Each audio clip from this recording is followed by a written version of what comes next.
Oke, sekarang kita lanjut ya ke uji kompetensi 2.4 ya. Untuk soal nomor 6-nya ini akan kita hapus terlebih dahulu ya. Nah, kita lanjut ke soal berikutnya. Oke, untuk soal nomor 1 sampai 4 terlebih dahulu ya yang akan kita bahas. Nomor 1, jelaskan tujuan dari pengelompokan unsur. Oke, jadi tujuan dari mengelompokkan unsur itu adalah yang pastinya adalah memudahkan ya. Kayak contohnya kayak misalkan kalau di biologi itu adalah binomial nomenklatur, ada nama latinnya biar kita tahu bahwa sebenarnya tuh kayak Felix domestica ya, atau Panthera leo, Panthera tigris, atau singa ataupun harimau itu ternyata berkerabat dekat gitu. Nah, di kimia pun ada yang namanya adalah sistem pengelompokan unsur. Oke, jadi memudahkan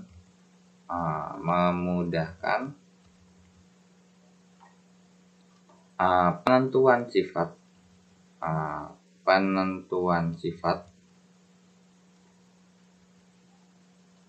suatu unsur dalam membentuk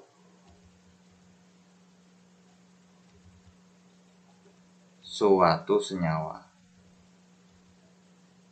Kayak misalkan nih, nanti kalian akan belajar ikatan kan, ikatan kimia, yaitu ada ikatan ion ya kan. Ikatan ion itu khusus antara logam dengan non logam, seperti itu.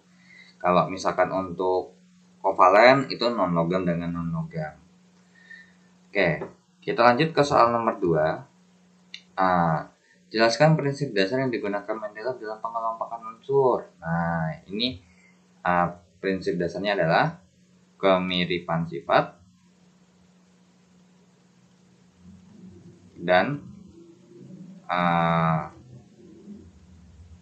kenaikan massa atom ya. Tapi ternyata pas dia bikin ada yang keliru gitu ya. Oke. Kemudian yang ketiga, jelaskan dasar penyusunan sistem periodik modern. Nah, ini juga sama nih, kemiripan sifat. Cuman bedanya adalah bukan berdasarkan kenaikan massa atom, dan kenaikan jumlah proton, atau kita bisa bilang adalah nomor atom gitu ya. Jadi kalau berdasarkan si periodik modern ini ternyata kalau berdasarkan Mendeleev kan, kalau berdasarkan ini masanya ada yang kebalik nih. Nah, jadi kalau di modern dia menggunakan kemiripan sifat sama dengan seperti Mendeleev, cuman yang digunakan adalah kenaikan jumlah proton ataupun kalau kita bisa bilang adalah nomor atom.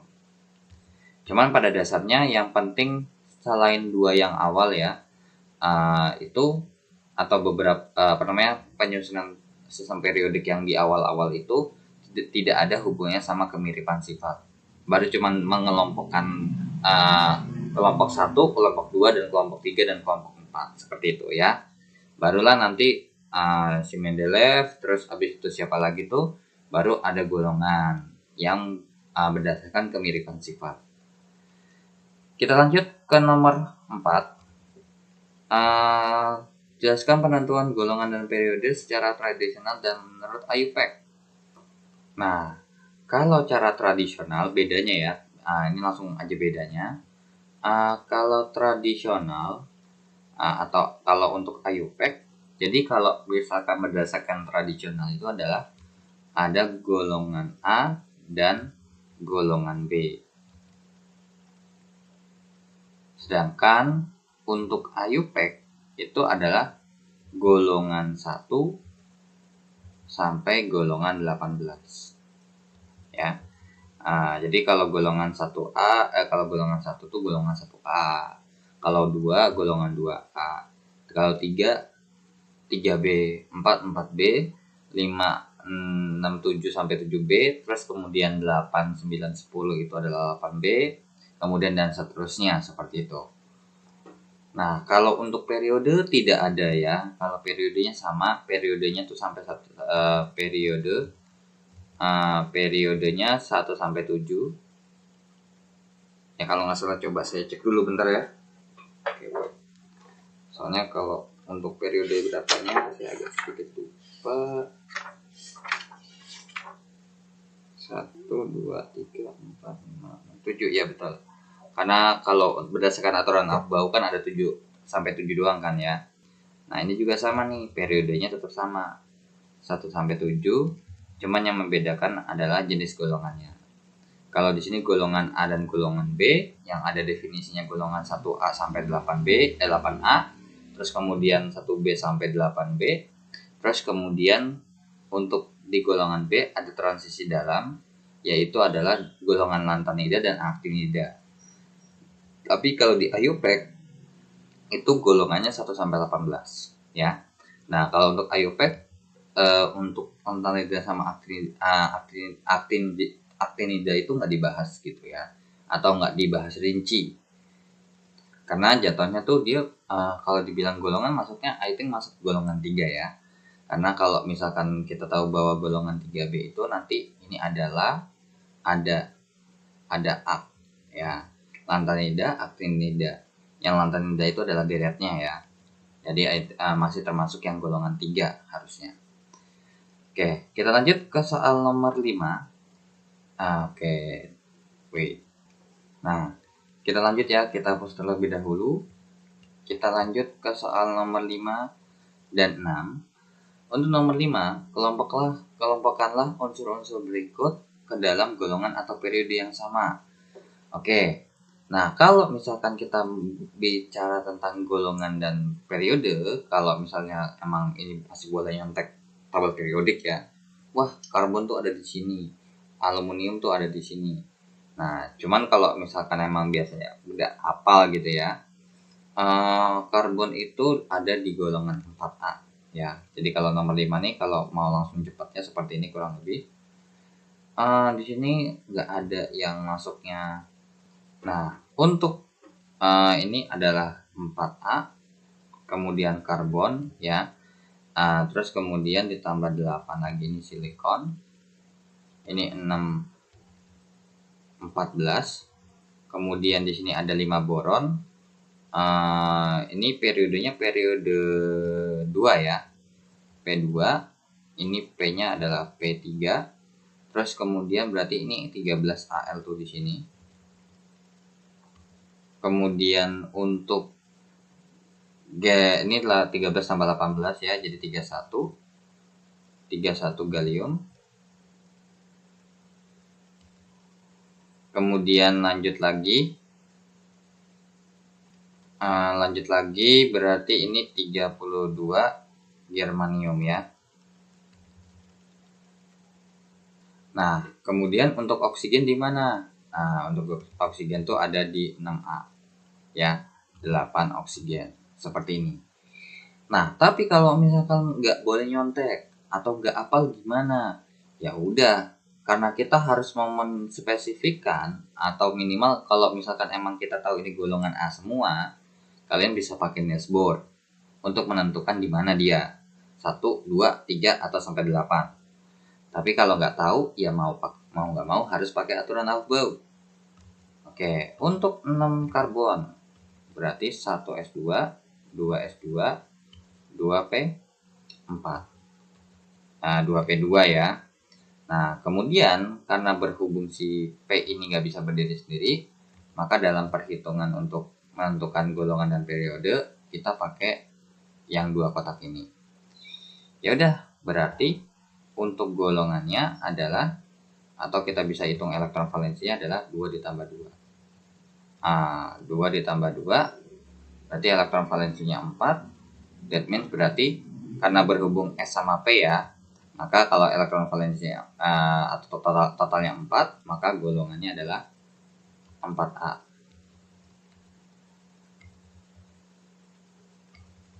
Kemudian untuk periodenya di sini sama-sama 2 nih. Ya udah, berarti periodenya periode 2. Dan terbukti kan periode 2 golongan 4A. Kemudian lanjut lagi 13AL. Nah, 13AL ini kita pakai versi singkat aja ya. Nah, neon. Kemudian lanjut lagi, berarti 3S2 ya. 3S2, 3P1. Ya udah, ingat karena berhubung P nggak bisa berdiri sendiri.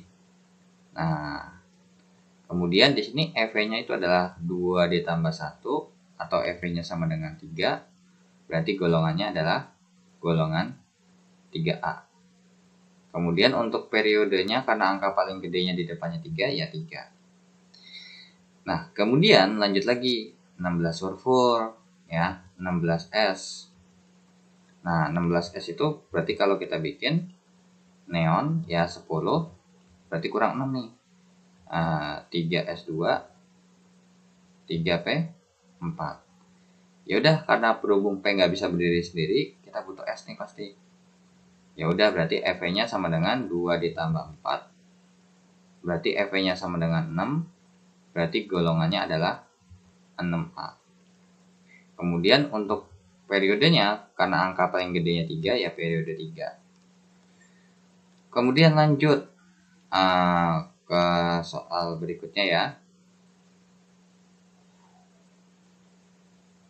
Nah, ke soal berikutnya adalah 31 yang gallium ya. Berarti ini boleh disingkat dengan AR ya, 18. Berarti 18 tambah 13 lagi. Itu adalah 4S2, 3D10, kemudian 4P1.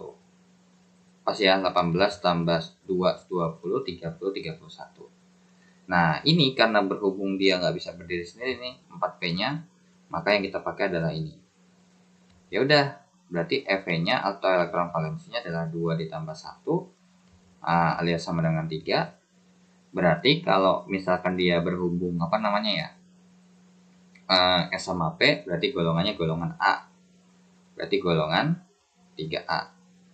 Terus kemudian untuk periodenya, periodenya adalah periode ke berapa? Keempat ya, angka paling gedenya kan 4. Ya udah. Berarti periode 4 golongan 3A, benar nih. Periode 4 golongan 3A. Nah, ini kurang nih ya, sorry. Kemudian untuk apa lagi nih? Germanium ya. 32G GE. Nah, ini berarti AR, kemudian 4S2, 3D10, kemudian 4P2. Ya udah, berarti kita pakai yang ini. 4S2 sama 4P2-nya. Untuk elektron valensinya adalah 2 ditambah 2. Berarti elektron valensinya 4, maka bisa kita katakan, berarti ini kita geser aja lagi ya ke kanan seperti ini. Nah, ini adalah golongan 4A ya. Terus kemudian periodenya, karena angka yang paling gede di depannya adalah angka 4, ya udah periodenya periode 4. Periode 4 golongan 4A. Nah, dan yang terakhir untuk nomor 5 adalah 8O. Berarti 1S2, 2S2, 2P4. Karena berhubung P nggak bisa berdiri sendiri, ternyata S-nya ada di sebelahan. Langsung aja kotakin. Ya udah, berarti untuk elektron valensinya adalah 2 ditambah 4. Berarti elektron valensinya adalah 6. Berarti golongannya adalah golongan 6A. Kemudian untuk periodenya adalah periode 2. Nah, pas dong periode 2 golongan 6A. Jadi bisa kita katakan bahwa dalam satu golongan itu adalah ada 13 Al dan 31 gallium. Kemudian untuk golongan 4A adalah seperti ini, 6A seperti ini. Kemudian untuk periode 2 ini, periode 3, periode 4 seperti ini. Ya. Jadi ini adalah udah dikelompokkan langsung sekaligus ya. Jadi nggak perlu repot-repot menyusun periode 2 itu yang mana, terus abis itu golongan yang berapa itu yang mana lagi, nggak usah. Jadi kalau untuk mengelompokkan, kalau mau langsung jadi satu ya nggak apa-apa ya, tapi kalian harus bikin seperti ini dulu ya, baru lanjut ke sini. Oke, sekarang kita lanjut ke nomor 6. nomor 5-nya kita hapus terlebih dahulu ya, karena emang udah fix pasti nggak muat. Nomor 16, tentukan golongan dan periode unsur-unsur berikut tanpa melihat sistem periodik. Oke, kita ditantang nih, hajar ya, nggak perlu panik. Nomor 6, untuk yang A 30ZN. Nah ini kalau 30ZN itu masuknya kalau emang apal ya, jatuhnya tuh di 2B periode 3 sih harusnya ya. 1, 2 ya, telur 1, 2, 3, sorry 4 ya. Oke, ya udah berarti 30ZN itu adalah udah lebih dari yang 18 ya. Jadi di sini langsung kita bikin versi singkatnya aja, AR. Kemudian lanjut lagi, kalau habis AR berarti 4S2. Nah, ini 18 ya. Tambah 2, 20. Berarti supaya jadi 30 kurang 10 lagi kan. Pas dong 3 di 10. Nah, di sini karena berhubung blok D ini nggak bisa berdiri sendiri juga, butuh S yang di dekatnya. Nah, yaitu adalah ini. Tapi kok angkanya nggak sama depannya? Ya emang begitu. Untuk blok D, itu pasti angka depannya pasti salah satu ada yang lebih gede ya. Pasti S-nya sih, wajib pasti lebih gede. Bedanya 1 ya. Jadi kalau misalkan di depannya ada 5S, kalian harus pasanginnya sama 4S. Jangan yang 3, jangan yang 5 ya. Nah, sekarang di sini elektron valensinya adalah 2 ditambah 10. Maka elektron valensinya adalah 12. Nah, karena berhubung 12 dan S sama D, kalau 12 itu adalah golongan 2B ya. Kalau 11 1B, kalau 7 8 9 10 8B, 3 sampai 7 ya normal, 3B sampai 3B sampai 7B. Nah, untuk periodenya, nah di sini angka paling gedenya adalah angka 4. Makanya periodenya adalah periode 4. Nah, sesuai kan yang seperti saya bilang untuk nomor 6 yang A, Zn itu ada di golongan 2B, periode 4. Nah, untuk yang B, 20 kalsium. Ini di golongan 2A periode 4 ya. Nah, ini AR 18 tambah 2 ya. Jadi yang 4S2 doang. Nah, karena berhubung S ini bisa berdiri sendiri, ya udah kita pakai 4S2 aja nggak apa-apa. Nah, untuk elektron valensinya adalah 2. Maka bisa kita katakan berarti golongannya, nah karena blok S berarti golongan A. Jadinya 2-nya 2A. Untuk periodenya, karena angka paling gedenya adalah 4, maka periodenya 4. Seperti itu. Maka untuk yang kalsium adalah golongan 2A periode 4. Kemudian untuk yang C, 10 neon. Nah, karena ini berhubung nggak bisa disingkat, ya 1S2, 2S2, 2P6. Pas 10 kan. Nah, ingat karena berhubung P nggak bisa berdiri sendiri, kita pakai S nih. Nah, di sini elektron valensinya adalah 2 ditambah 6. Berarti elektron valensinya adalah 8. Nah, kalau kita bikin berarti golongannya adalah golongan, karena S sama P pasti A, jadinya golongannya adalah golongan 8A. Ingat ya, yang S sama P itu elektron valensinya nggak bakal mungkin lebih dari nggak ada 1 sama 2 ya. Jadi 1B sama 2B-nya dipakai sama elektron valensi yang 11 dan 12. Nah, untuk periodenya periode berapa?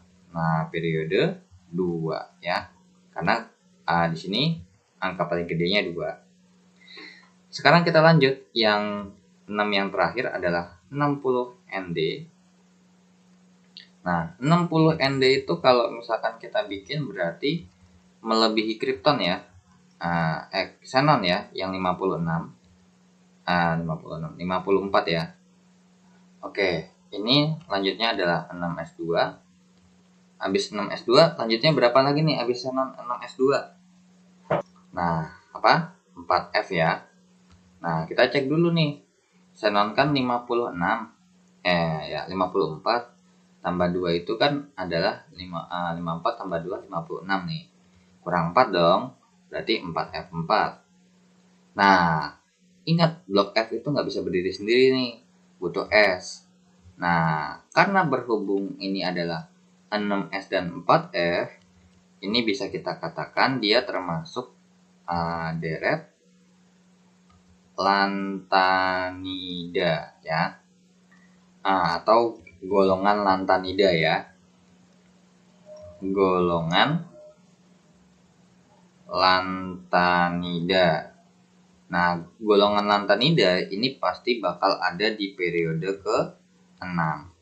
Kenapa? Satu, kalian ingat, kalau emang ingat dari tabel periodik ya kalian gak usah ribet ininya ya. Lihat ininya, lihat konfigurasi elektronnya. Tapi kalau mau lihat dari konfigurasi elektronnya gimana? Nah, angka paling gedenya angka 6 kan? Makanya periodenya adalah periode 6. Oke, jadi untuk yang 6, untuk yang A adalah golongan 2B dan periode 4. Yang B adalah golongan 2A periode 4. Untuk yang C itu adalah golongan 8A periode 2. Dan untuk yang D adalah golongan lantanida periode ke-6. Oke, so kita lanjut ke soal selanjutnya ya. Nah, I think berarti ini harus dihapus terlebih dahulu ya. Untuk nomor 5 sama 6. Nah, tentukan unsur berikut berdasarkan dari data konfigurasi elektron berikut. Nah, ini berarti ini konfigurasi elektron berarti setelah melepas ya. Nah, tapi kalau misalkan mau nentuin unsurnya aja, cuman kalau untuk yang A ya, untuk yang A itu berarti 7 yang A itu konfigurasi elektron untuk X2 plus adalah 1S2, 2S2, 2P6, 3S1. Di sini bisa kita katakan jumlah elektronnya, karena ingat ya kita cuma nentuin unsurnya aja ya.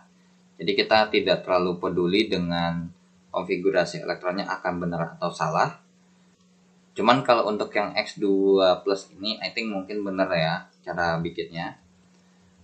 Jumlah elektronnya ada berapa nih? 1, 2, 4, 10, 11.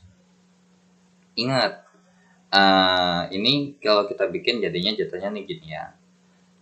X2 plus itu kita belum tahu protonnya berapa. Nah, intinya adalah elektronnya ini 11. Ya, 11 setelah melepas 2. Berarti kita bisa bilang elektronnya itu elektron itu 11 setelah melempar 2 atau melepas 2. Berarti sebelum dilepas atau dalam keadaan netral gimana elektronnya? Atau X-nya ini adalah berarti elektronnya 13 ya. 13. Terus karena protonnya juga pasti sama dengan keadaan, kalau netral kan keadaannya sama ya. Proton sama elektronnya jadinya protonnya juga akan 13. Jadi ternyata kalau dibikin tuh 13 X2 plus atau 13X. Nah, ini 13 dapat dari yang di sebelah kanan ya angkanya. 13 dikurang 2 pas 11. Nah, ini unsurnya apa nih? Nah, ini bisa kita simpulkan bahwa unsurnya adalah 13 Al atau 13 aluminium. Nah, di sini yang cukup menarik ya, coba kita cross check ulang untuk konfigurasi elektron ionnya benar nggak ya. Nah, untuk 13 Al itu berarti 1S2, 2S2, 2P6, 3S2, 3P1 ya. Coba wait. 10, 13. Oke, pas. Nah, di sini diminta saya mau dibutuhnya adalah membentuk ion 2+. Nah, karena berhubung ini udah urut ya berdasarkan kulit, maka kita ilangin 2 itu adalah dari sini 1, dari sini 1. Jadinya kalau misalkan kita ilangin jadinya 1S2, 2S2, 2P6, 3S1. Ternyata benar ya untuk konfigurasi elektron yang A itu benar. Untuk yang B kan kita belum cek ya. Nah, jadi ini I think mungkin biar lebih afdolnya lagi. Nah, ini ditulis ulang dulu aja ya. Jadi di sini nanti yang ke bawah itu adalah yang di sini nih saya posisinya saya coret sisa 1 di sini ya. Jadinya gambarnya tuh atau diagram konfigurasi elektron ionnya adalah ini. Kemudian untuk yang B. Nah, untuk yang B itu adalah Z3-. Z3- ini konfigurasi elektronnya adalah 1s2, 2s2, 2p6, 3s2, 3p6, 4s2, 3d5. Nah, di sini jumlah elektronnya berarti berapa nih? 10, 20, 25. Nah, di sini kita bikin lagi Z3-, kita nggak tahu protonnya berapa, terus elektronnya itu kita tahu 25 dengan sesuatu ya, yang kan kalau misalkan di sini kan berarti kalau Z doang kan berarti protonnya sama elektronnya pasti akan sama kan. Ya udah, berarti ini setelah menangkap 3 kira-kira berapa nih? Iya, 22. Berarti bisa kita katakan elektron yang atau di sini tuh 22 nih. Ya 22, jadinya elektronnya 22, protonnya 22. Di sini bisa kita langsung jawab ini 22, 22, 22 kan. Ya udah, berarti kalau 22Z 22 itu berarti kalau 20 itu kalsium, 21 itu adalah kadmium, berarti 22 itu harusnya vanadium ya. Coba saya cek dulu. 22 itu titanium ya. Unsurnya adalah unsur 22 Ti. Nah, kalau ini kita bikin konfigurasi elektronnya 22 Ti, ini kalau saya singkat atau saya ini dulu ya, 2s2, 2s2, 2p6, terus kemudian 3s2, 3p6, berarti ini 4s2, 3d berapa nih? 10, 20, 22 ya. Nah, ini harusnya dirubah seperti ini dulu kalau mau bikin konfigurasi elektron ion. 1s2, 2s2, 2p6, 3s2, 3p6, 3d2, 4s2. Nah, diminta adalah menangkap 3 elektron gitu ya. Oke, berarti di sini karena berhubung menangkap 3 elektron ini 2 nggak bisa melepas, maka yang ditambahin adalah yang di tempat yang nggak berpasangan dulu, yang di bagian sini. Makanya kenapa 22 Ti 3- itu kalau kita tambahkan ya yang belum berpasangan ya, 3s2, 3p6. Nah, di sini masih 4s2, tapi di sinilah yang ditambah 3 ya. Ini bertambah 3. Jadinya berarti 3d5. Walaupun sebenarnya ya ini menangkap 3 possible juga kalau dibikin jadi 4p. Cuman kalau kita tambahin jadi 4p, dia namanya keadaan tereksitasi ya. Ini kan kalau kita bikin, kalau emang misalkan kita tambahkan 3 di akhir kan jadinya begini ya. 22 Ti3+ sama dengan 1s2, 2s2, kemudian 2p6, 3s2, 3p6, 3d2, 4s2, 4p2. Nah, ini namanya adalah keadaan tereksitasi ya. Keadaan tereksitasi alias aneh lah konfigurasi elektronnya. Masa D-nya aja belum keisi penuh, tiba-tiba muncul P. Seperti itu ya. Terus habis itu barulah nanti ini bisa dirubah seperti ini ya. Nah, tapi kalau misalkan kita mau ngurangin kayak 3D, misalkan nih 3D2 nih. Terus kalau mau kita ilangin nih kayak 4S2, ya dihilanginnya adalah 4S2 dulu. Dan itu pun juga termasuk keadaan tereksitasi ya. Tapi emang caranya seperti itu. Kalau mau menambahkan atau mengurangi elektron itu wajib harus berdasarkan kulit ya, bukan berdasarkan tingkat energi. Nggak boleh ya. Oke, kita lanjut ke soal berikutnya.